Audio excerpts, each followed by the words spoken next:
Remue ménage. Remue ménage.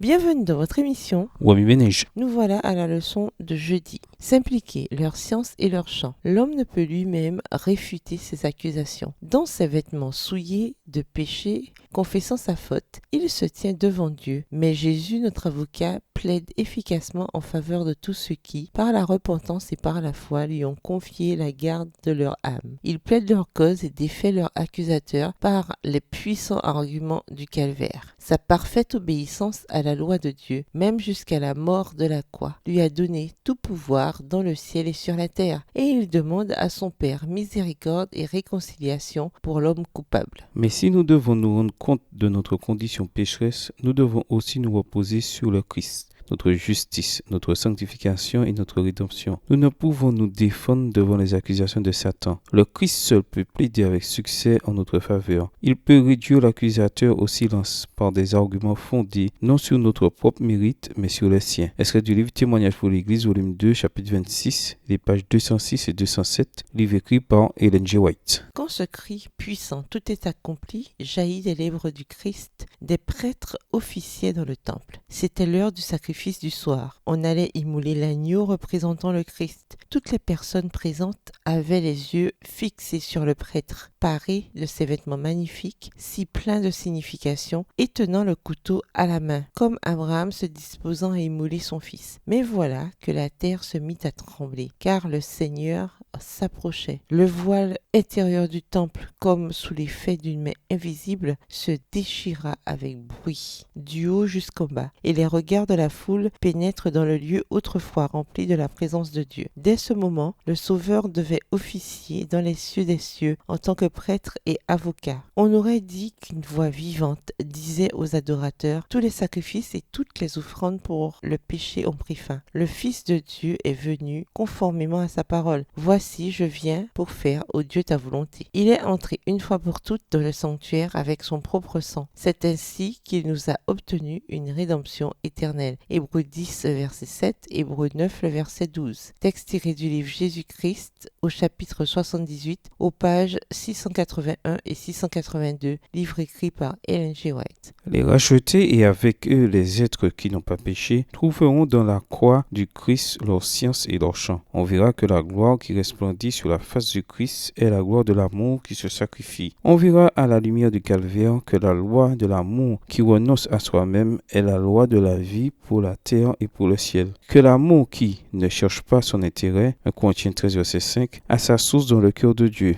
et qu'en celui qui est doux et humble se manifeste le caractère de celui qui habite lumière, dont aucun homme ne peut s'approcher.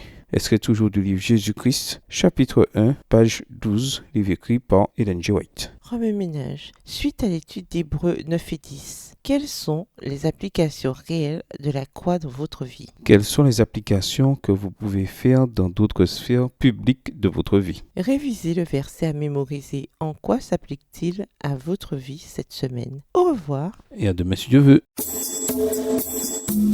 Remue ménage.